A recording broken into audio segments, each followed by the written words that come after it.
Bismillahirrahmanirrahim. Eat healthy and do not going to build our immunity.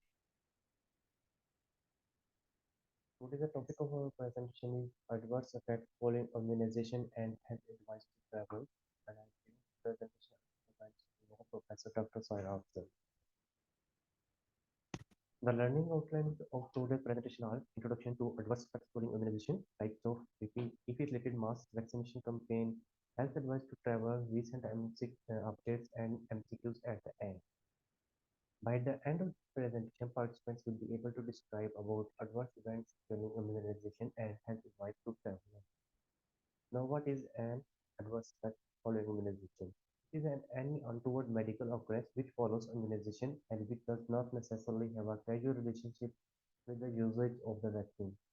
The adverse event may be any unfavorable or unintended sign, abnormal body finding, symptom, or a disease. Know the types of reaction that can occur after the adverse event. This may be vaccine product related reaction, and if that is caused or precipitated by vaccine due to one or more of the inherent properties of the vaccine product. This example is extensive limb swelling that occurs after the DTP vaccination. The type of reaction is vaccine quality defect related reaction, and if that is caused or precipitated by a vaccine that is due to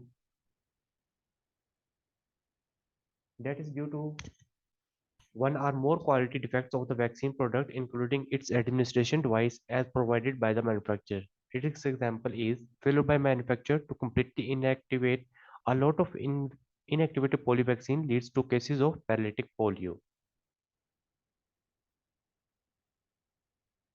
Immunization error-related reaction. Any that is caused by inappropriate vaccine handling, prescribing, or administration, and thus by its nature is preventable. Its example includes transmission of infection by contaminated multi-dose vial. The other type of reaction is immunization anxiety-related reaction.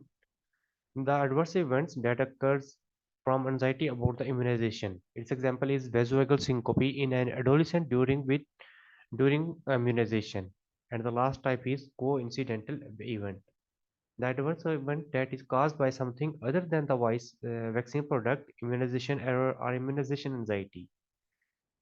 The example is a fever occurs at the time of vaccination. That is a temporal vaccine association, but is in fact caused by malaria. Coincidental events reflect the natural occurrence of health problems in a community, with common problems being frequently reported. Now, the severity of reaction can be minor reaction or the severe reaction. The minor reactions include usually occur within a few hours of injection, and they resolve after a short period of time and pose little danger. It may be local, that includes pain, swelling, or redness at the site of injection, or the reaction may be systemic, that includes fever, malaise, muscle pain, headache, or loss of appetite. The severe reactions may be usually do not result in long-term problems, and they can be disabling or rarely life-threatening. They include seizures and allergic reactions caused by the body's reaction to particular component in the vaccine. The immunization error-related reactions are immunization errors and their possible adverse events. The immunization error that can result from the non-steroidal injections are reuse of disposable syringe or needle, leading to contamination of the vial, especially in the multi-dose vaccine. And the adverse events that can result from it are local injection site reactions that may be abscess, swelling, cellulitis, induration, and sepsis or toxic shock syndrome. Or the injection error that may be improperly sterilized syringe or needle or contaminated vaccine or diluent. They can also result in these reactions plus the transmission of disease like the hepatitis B virus and HIV, and they may result in death. The reconstitution errors includes inadequate shaking of vaccine, reconstitution with incorrect diluent, drug substituted for vaccine or diluent, and reuse of reconstituted vaccine at subsequent session. They lead to local abscess, vaccine ineffectiveness, effective drug like insulin oxidation and muscle relaxation, toxic shock syndrome, and death. Injection at in contact site. BCG, if given subcutaneously, that is given intradermally, local reaction or abscess or other local reaction can occur. DTP, DT, or TT too superficial if it is given. It can lead to local reaction abscess or other local reaction. Injection into buttocks that can lead to sciatic nerve damage. Vaccine transported or stored incorrectly. That may that includes freezing vaccine during transport. That leads to increased local reaction from frozen vaccine. And failure to keep vaccine cold chain exposing to excessive heat or cold may lead to ineffectiveness of the vaccine. And the other contraindications that are ignored, like vaccination staff ignoring or not becoming familiar with the contraindications for a vaccine, leads to avoidable severe reaction. Now, the immunization anxiety related reaction, fainting. Fainting is relatively common, but usually only affects older children and adults. Fainting does not require any management beyond giving the injection while patients are seated to avoid injury caused by falling and placing the patient in a recombinant position after the injection. The other thing is hyperventilation. Hyperventilation as a result of anxiety about immunization can cause lightheadedness, dizziness, tingling around the mouth and in the hands. The other anxiety-related reaction can occur, that is vomiting. Younger children tend to react differently, with vomiting a common anxiety symptom. Breath holding may occur, which can end in a brief period of unconsciousness during which breathing resumes. They may also scream to prevent injection to run away. The last that is related to anxiety is convulsions. An anxiety reaction to injection can, in rare cases, include convulsions. These children do not need to be investigated but should be reassured. Now, the mass vaccination campaigns. A mass vaccination campaign is a particular challenge to adverse effect following immunization surveillance. It involves administration of vaccine doses to a large number of people over a short period of time. As a result, adverse events may be more noticeable to staff and to the public. Now, the challenges that is related to the campaigns are staff unfamiliar with the vaccine are under pressure to vaccinate too many people too quickly. That leads to increase in immunization errors. If unvaccinated group has different age compared to routine immunization, different adverse events may occur, and they'll and the may lead to staff may have less experience with the adverse event. For example, fainting with other children. So the interest groups may fuel concerns about adverse effects following immunization. The rumors jeopardize justification of the campaign. Rumors rapidly damage the campaign if not dealt with immediately. Rumors may not be countered sufficiently. So the local and systemic reactions related to the particular vaccine. These are the percentage of the prevalence of the local and systemic reactions. The local reactions associated with the BCG vaccine are 90 to 95%, and the local reactions include pain, swelling, and redness, while the systemic reactions include fever and irritability, malaise, and systemic system. There are no systemic reactions associated with the BCG vaccine, and and as far as hepatitis B is concerned, local reaction may occur in 15% of adults and 5% of children, and fever occur in 1 to 6%. And for hemophilus influenza type B vaccine, the local reactions prevalence is 5 to 15%, and fever reported is 2 to 10%. And with measles or MMR, the local reactions are 10%, and fever reported is 5 to 15%, and rash associated with the measles vaccine is 5%. There is no local reaction for OPV as it is given orally, and fever is reported in less than 1%, and tetanus DT and diphtheria pertussis tetanus, the local reaction reported at 10%, and the fever is reported in approximately 10% of individuals. Their treatment for the local reaction and systemic reaction include cold cloth at the injection site and give oral dose of Panadol. And for fever, give extra oral fluids, wear cool clothing, tepid sponge or bath, give extra oral fluids and paracetamol. Now the health advice to travelers. The infectious disease risk to travelers includes malaria, diarrhea, leishmaniasis, rabies, dengue, and meningococcal meningitis. Other risks to travelers include accidental injuries, environmental hazards, crime and assault, psychiatric problems, annual bites, stings, dermatological disorders, and altitude sickness. So the patient medical issues may be related to the age-specific issues, underlying illness and immunosuppressions, and contraindication to vaccine and medications. They need to be reviewed. Their systems review. Their medical history should be known. Which medication they are using should be should be known, and their vaccination history and their allergies. So the travel medicines for different kinds of disease. For malaria, chloroquine, atovaquone, ash, uh, proguanil, doxycycline, mefloquine, and primaquine are advised. And for diarrhea, infectious diarrhea, quinolone and azithromycin is advised. And for altitude sickness, acetazolamide is advised. And for motion sickness, scopolamine, dimenhydrinate are advised. The vaccination that is needed to the travelers are hepatitis A, hepatitis B, typhoid, rabies, meningococcal disease, polio, Japanese encephalitis, and yellow fever. Now the patient counseling. Sufficient time is needed for patient counseling, and their fitness for travel includes understanding impact on existing conditions, advisability of destination, consult your doctor 4 to 6 weeks prior to departure. The travel preparation. Travel health insurance that includes medical care, hospitalization, and evacuation, and obtaining medical care abroad, awareness of travel notices and hand washing and hygiene techniques. Now, the environmental precaution. Air travel. In prolonged sitting, after 30 minutes, move around to keep circulation normal. It will help to form deep vein thrombosis in the risk individuals. The other precautions include self protection with the sun protection creams and shades, and in extreme heat and cold, dehydration, heat stroke, and hypothermia and frostbite can be prevented by appropriate technique.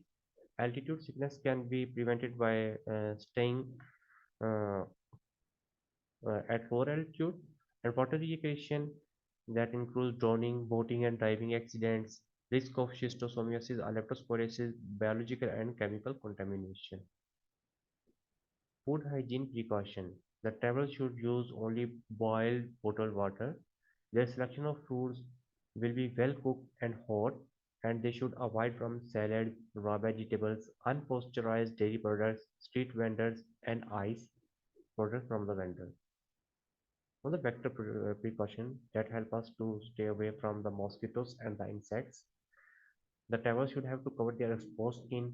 Insect repellent containing DEET 25 to 50% should be used over the body, and treatment of photo clothing with permethrin solution, and use of permethrin impregnated bed net, use of insect screens over open windows. They should sleep in air-conditioned room, and use of aerosol insecticide indoors, use of pyrethroid coils outdoors, and inspection for the ticks. Now the prevention of sexually transmitted disease. The traveler should avoid unprotected sexual activity and commercial sex workers, tattooing and body piercing, auto accidents, blood products, dental and surgical procedures. Animal precaution. The traveler should be prevented from the animal bites by adopting these measures like specific animal threats, medical evaluation of bites and scratches, post-exposure immunization and immunoglobulin, and stay away from the animals as much as travel can. And injury and the crime precautions. Vehicles, risk of road and pedestrian accidents, night travel, seat belts and car accidents, use of drugs and alcohol, understanding local crime risk, scam awareness, situational awareness, and location advisors. Not travel emergency kit, copy of medical records and extra pair of glasses, prescription of medications, over-the-counter medicines and supplies, analgesics, decongestant, cold medicine, cough suppressant, and the other medications include maybe antibiotic, antifungal, and hydrocortisone creams.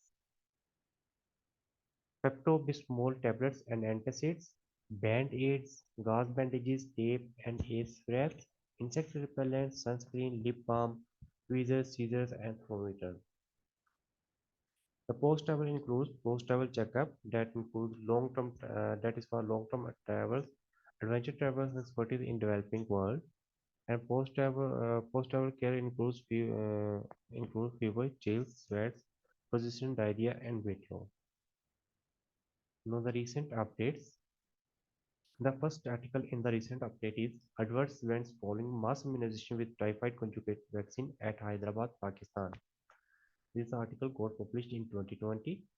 The background of this article is Hyderabad was facing world's largest outbreak of typhoid. More than 5,000 cases of ceftriaxone sensitive and ceftriaxone resistant are reported from the district. Aga Khan University vaccinated children with TIBBA TCV as controlled intervention among 6 months to 10 years old children. They aim to ascertain adverse event following immunization associated with TCV as this is for the first time used in general population and lacks the population level data of adverse events. Only human challenge test and phase 1 to 3 trial data is available. Methods and materials. Community mobilizers visited each household to perform line listing and mobilize parents with age-eligible children. Children were brought to temporary vaccination centers and vaccinated. The FE assessment is by using mm, Brighton collaboration 2005 criteria, trained staff for assessment of VP. Children were observed for 30 minutes post-vaccination. A 24 by 7 hotline number was provided to all patient caretakers to report an adverse event. A subset of age stratified 7,139 children, their age includes 6 months to 1 year, was actively followed at days 7 and 14 for the assessment of the adverse events. The results of the study includes overall 499 adverse events were observed during the campaign. 430 over was 7139 that constitute about 6.07% were ascertained through active follow-up during day 14 days of vaccination and 66 were self-reported through the hotline. Fever was the most common adverse event self-reported through the hotline and observed during the active follow-ups, followed by local reactogenicity.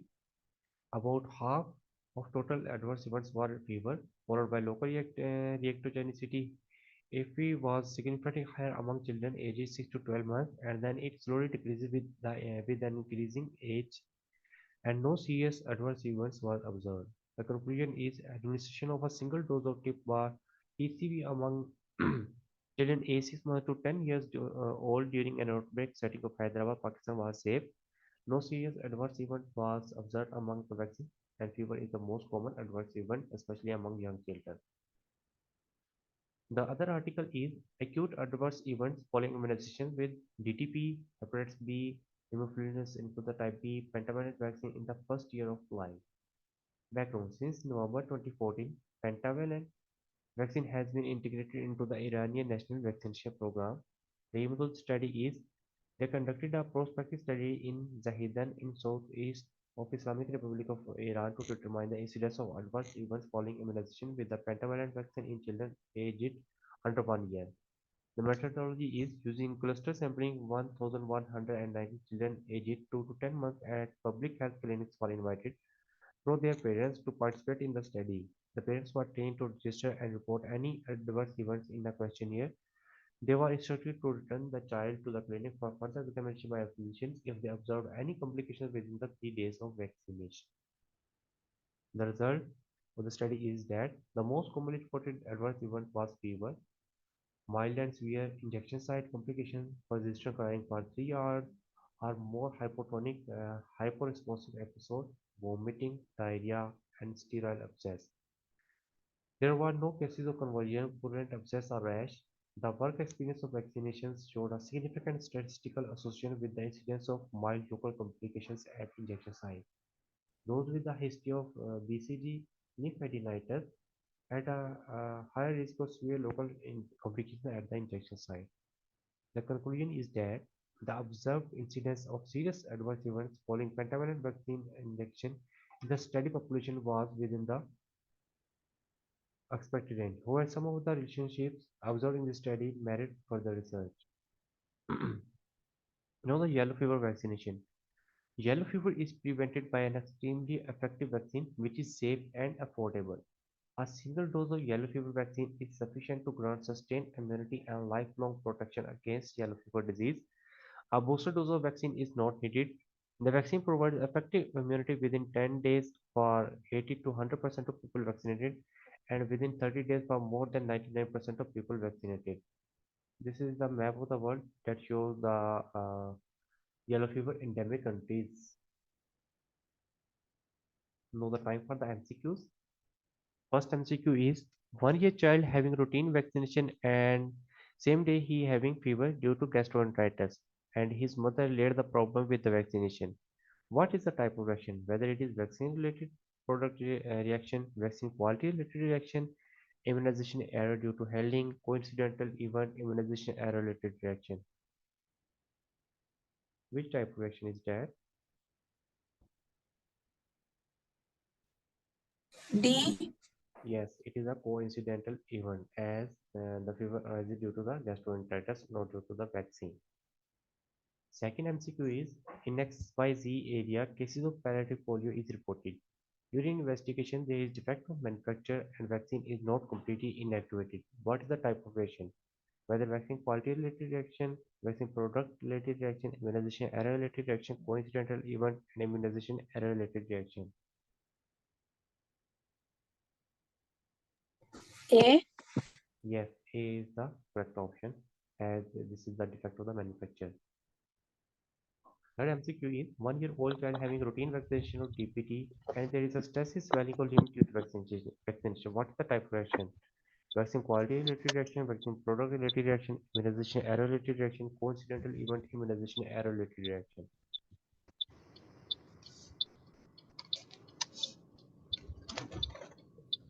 It is B, vaccine product related reaction. Fourth MCQ is blood clots can develop in lower legs during extended travel by air or motor vehicle. How often you should move around to keep circulation normal? Whether for after 10 minutes, after 20 minutes, after 30 minutes, after 40 minutes, or after 50 minutes.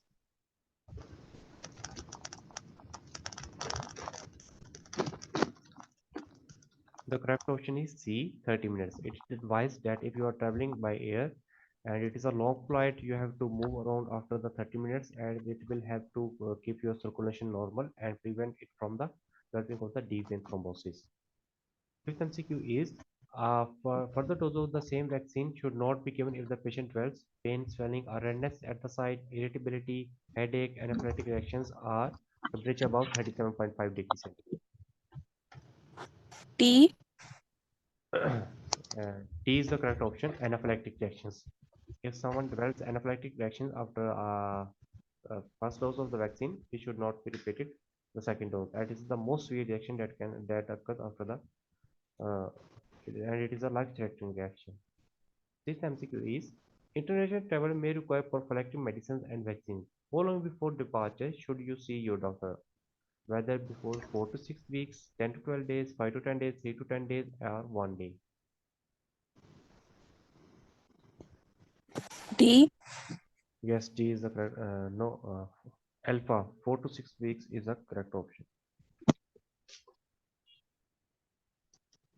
Seventh MCQ is a vaccinated person traveling to yellow fever endemic areas for third time within 8 years. He came to health facility to get advice about yellow fever vaccination. The doctor advised immunization with yellow fever, no immunization but personal protective measure, immunization with personal protective measure, non-specific vaccine immunization or travel restriction.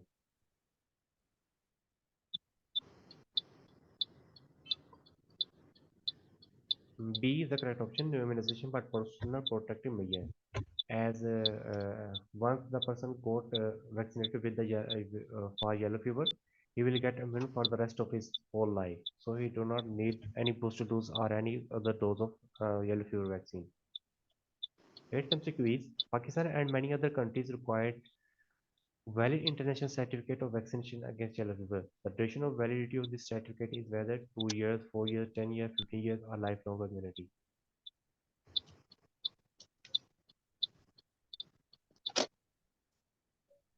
E is the correct option. It provides lifelong immunity. Ninth MCQ is which of the following onset intervals of severe adverse events following immunization is probably not due to given vaccine? That one of the option. Vaccine-associated paralytic poliomyelitis occurring 4 to 30 days after OPV, thrombocytopenia occurring 15 to 35 days after measles vaccine, anaphylaxis occurring 2 to 3 days after MMR vaccination, prolonging for 0 to 24 hours after DTP vaccination, vasovagal syncope occurring a day after measles vaccine.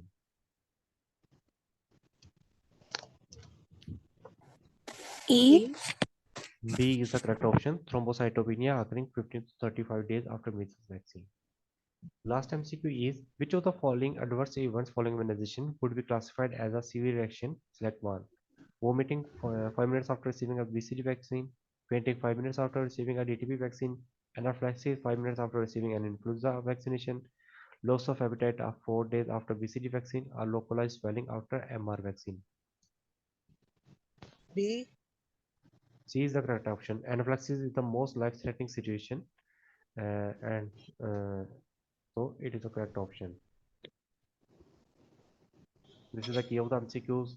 This is our YouTube channel that is by the name of Community Medicine King Edward Medical University. All the lectures of the postgraduate students are uploaded here. You can visit here by going to this address. Thank you very much for today's presentation.